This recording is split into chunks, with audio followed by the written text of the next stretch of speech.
어느덧 세상과 하루 사이에 밤이 스며듭니다. 오늘 하루 당신의 마음은 어디에 머물러 있었나요? 우리는 모두 각자의 집으로 돌아갑니다. 물리적인 집일 수도 있고 누군가에게는 지친 몸을 누일 수 있는 아주 작은 침대 하나일 수도 있겠지요. 문을 열고 들어서면 가장 먼저 마주하는 것은 무엇입니까? 깨끗하게 정리된 거실인가요? 아니면 아침에 미처 치우지 못한 채 남겨진 삶의 흔적들인가요? 사실 우리 마음에도 저마다 치우지 못한 흔적들이 있습니다. 누군가에게 받은 서운함, 해결되지 않은 경제적인 불안, 혹은 이유를 알 수 없이 몸을 무겁게 짓누르는 무력감 같은 것들 말입니다. 뱅글뱅글 돌아가는 세상을 정신없이 따라가다 보면 정작 내가 머물러야 할 내면의 공간은 뜨거운 열병을 할 듯 달아오르곤 합니다. 오늘 우리가 함께 나눌 이야기는 바로 그 집안에서 시작됩니다. 화려한 광장이나 수만 명이 모인 집회장이 아닙니다. 누군가의 가장 사적인 공간, 그늘진 방 안에서 앓고 있던 한 사람의 이야기입니다. 사람들은 흔히 인생의 큰 문제들이 해결되어야 비로소 평안이 찾아올 거라 믿습니다. 하지만 때로 우리에게 필요한 것은 거창한 성공이 아니라 내 방의 문을 열고 들어와 묵묵히 곁에 앉아줄 누군가의 존재인지도 모릅니다. 아무도 알아주지 않는 나의 열병을 발견하고 뜨거워진 이마에 손을 얹어줄 그 따스한 온기 말입니다. 당신은 지금 무엇 때문에 마음이 뜨거워져 있나요? 무엇이 당신의 일상을 멈춰 세우고 있습니까? 오늘 이 시간 분주했던 세상의 소음은 잠시 문 밖에 두셔도 좋습니다. 오직 당신과 당신의 내면이 마주 앉는 고요한 시간을 준비했습니다. 우리는 종종 나중에 여유가 생기면 이 문제만 해결되면 그때 비로소 진정한 삶을 살겠다고 다짐합니다. 그러나 삶은 기다려주지 않습니다. 진정한 회복은 나중이 아니라 바로 지금 나의 가장 부끄럽고 아픈 그 자리에서 시작되어야 합니다. 이제 그 온기가 머물렀던 2000년 전의 어느 집안으로 당신을 초대합니다. 그곳에서 당신의 이름을 부르는 고요한 음성을 함께 들어보시겠습니까? 햇살이 비스듬히 기울어가던 가버나움의 어느 오후였습니다. 사람들의 환호 소리와 기적의 소문으로 들썩이던 거리에서 한 걸음 물러나 한 남자가 어느 작은 집의 문을 열고 들어섭니다. 그곳은 베드로라 불리는 이의 집이었습니다. 밖은 여전히 소란스러웠으나 집안은 무겁고 가라앉은 침묵만이 감돌고 있었습니다. 그 집 안쪽 어두운 방 한 구석에는 한 여인이 누워 있었습니다. 베드로의 장모였습니다. 그녀는 지금 지독한 열병의 시제를 잃어버린 채 앓고 있습니다. 성경은 그녀가 열병으로 앓아누웠다고 짧게 기록하지만 그 문장 사이에는 파들어가는 갈증과 뼈마디가 마디마디 끊어지는 듯한 고통, 그리고 무엇보다 아무것도 할 수 없다는 자괴감이 서려 있습니다. 본래 그녀는 누군가를 대접하고 집안을 건사하며 일상의 온기를 만들어내던 사람이었을 겁니다. 하지만 병은 그녀에게서 역할을 앗아갔습니다. 사랑하는 이들이 곁에 있어도 그들을 위해 물 한 잔 떠다 줄 수 없는 무력감. 그것은 육체의 통증보다 더 깊게 마음을 파고드는 가시였을지도 모릅니다. 그때 방 안으로 들어온 그분이 그녀의 곁으로 다가갑니다. 그분은 병의 원인을 묻거나 왜 이렇게 될 때까지 방치했느냐며 나무라지 않으십니다. 그저 가만히 불덩이처럼 뜨거운 그녀의 손을 잡으십니다. 상상해 보십시오. 거칠고 메마른 손과 부드럽고 강인한 손이 맞닿는 그 찰나의 순간을요. 그 손길이 닿자마자 기적처럼 열기가 물러갑니다. 몸을 짓누르던 무거운 구름이 걷히고 맑은 정신이 돌아옵니다. 신기한 것은 그 다음 장면입니다. 병이 나은 여인은 곧바로 일어나 그들을 수종들기 시작합니다.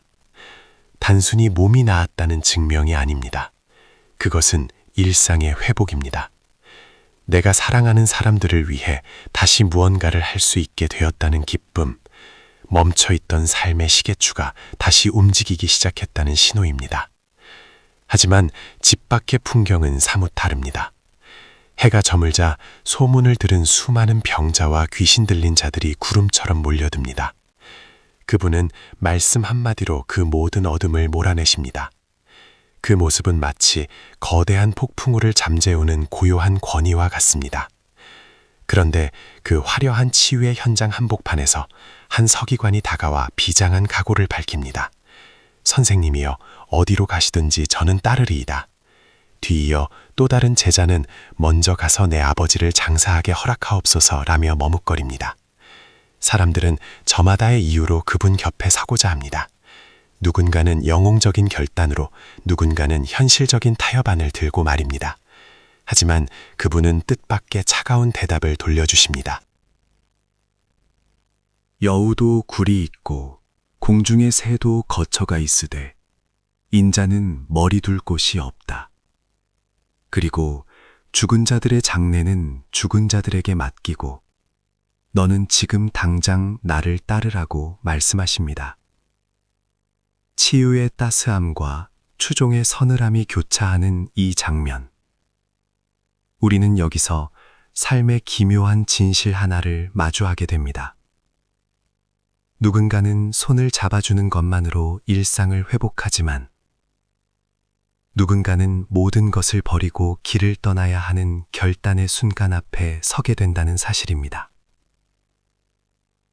방금 우리가 마주한 두 장면 사이에는 묘한 간극이 존재합니다. 한쪽에서는 간절한 요청도 없이 먼저 찾아와 손을 잡아주시는 지극한 자애로움이 있고, 다른 한쪽에서는 부친의 장례마저 뒤로 하고 따르라는 서늘할 정도의 단호함이 있습니다. 이 상반된 모습은 우리 인생이 가진 두 가지 차원을 극명하게 보여줍니다. 첫 번째는 회복의 차원입니다. 베드로의 장모가 앓았던 열병은 어쩌면 오늘날 우리가 겪는 삶의 과부하와 닮아 있습니다. 우리는 너무 많은 책임과 역할에 치여 마음의 온도가 정상 범위를 넘어설 때가 많습니다. 내가 아니면 안 된다는 강박, 혹은 아무것도 할 수 없다는 무력감이 우리를 침대에 눕게 만듭니다. 여기서 주목할 점은 그분이 그녀의 손을 잡았다는 사실입니다. 고대 사회에서 알아누운 여인의 손을 잡는 것은 관습과 금기를 깨는 행동이었습니다. 인문학적 관점에서 볼 때 이것은 존엄의 복원을 의미합니다. 타인의 고통을 관찰하는 것에 그치지 않고 그 고통의 한복판으로 직접 들어가는 접촉. 치유는 분석이 아니라 공감에서 시작된다는 것을 보여줍니다.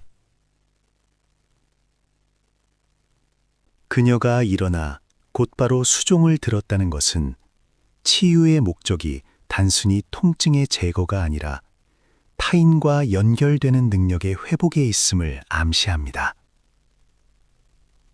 두 번째는 우선순위의 차원입니다. 병을 고쳐주실 때는 그토록 다정하던 분이 왜 제자가 되겠다는 이들에게는 그토록 엄격하셨을까요? 여우도 굴이 있고 새도 거처가 있다는 말씀은 진리를 따르는 삶이 결코 안락한 정착이 아님을 경고합니다. 심리학적으로 볼 때 우리는 늘 안전한 요새를 구축하려 했습니다. 집, 직장, 사회적 지위라는 거처를 마련해야 비로소 가치 있는 일을 할 수 있다고 믿습니다. 하지만 인생의 본질적인 진리는 종종 우리가 구축한 그 안전지대 밖에서 발견됩니다. 죽은 자들로 죽은 자들을 장사하게 하라는 파격적인 문장은 과거의 관습이나 어쩔 수 없다는 핑계에 매몰되어 지금 여기에서 울리는 생명의 부름을 놓치지 말라는 통렬한 가르침입니다. 결국 이 본문은 우리에게 묻습니다. 당신은 지금 손길이 필요한 환자입니까? 아니면 길을 떠나야 할 제자입니까? 우리는 때로 위로받아야 할 때 결단하려 하고 결단해야 할 때 위로 뒤로 숨곤 합니다. 지침서는 말합니다. 삶의 열병이 당신을 덮칠 때는 그저 그분의 손길에 당신의 메마른 손을 맡기십시오. 그것으로 충분합니다. 그러나 삶의 방향을 정해야 할 순간이 왔다면 소중한 관습조차 잠시 내려놓고 발걸음을 떼어야 합니다. 위로와 결단은 동전의 양면과 같습니다. 나를 온전히 회복시켜 주시는 그 손길을 경험한 사람만이 비로소 머리 둘 곳 없는 낯선 길 위에서도 길을 잃지 않고 걸어갈 수 있기 때문입니다. 긴 하루의 끝자락, 다시 당신의 방 안으로 돌아와 봅니다. 오늘 우리가 함께 머문 가버나움의 작은 집과 그 길 위의 풍경들은 지금 당신의 마음 어디쯤에 닿아 있나요? 누군가는 뜨거운 열병을 가라앉혀줄 손길에 눈시울이 붉어졌을지도 모르고, 또 누군가는 나를 따르라는 단호한 음성 앞에 멈춰서서 자신의 삶을 되돌아보고 있을지도 모르겠습니다. 사실 우리 인생은 이 두 장면 사이를 끊임없이 오가는 여정입니다. 어떤 날은 속수무책으로 무너져 누군가의 도움이 간절하고, 또 어떤 날은 익숙한 안락함을 떨쳐내고 낯선 변화를 향해 나아가야만 합니다. 중요한 것은 그 모든 순간에 당신은 혼자가 아니라는 사실입니다. 당신을 짓누르던 열병은 무엇이었나요? 타인의 시선, 완벽해야 한다는 강박, 혹은 지나온 과거에 대한 후회였나요? 그 뜨거운 열기가 당신의 일상을 마비시키고 있다면 오늘 밤은 그저 가만히 당신의 손을 내밀어 보시기 바랍니다. 아무것도 증명할 필요 없고 어떤 자격도 갖출 필요 없습니다. 그저 있는 그대로의 아픔을 내보일 때 비로소 회복의 온기는 시작됩니다. 그리고 만약 당신의 마음속에서 이제는 정말 바뀌어야 한다는 작은 울림이 들려온다면 그 음성을 외면하지 마세요. 나중에 준비가 되면 이라는 말들은 때로 우리를 영원히 제자리에 멈춰 세우게 만드는 가장 달콤한 유혹이 되기도 합니다.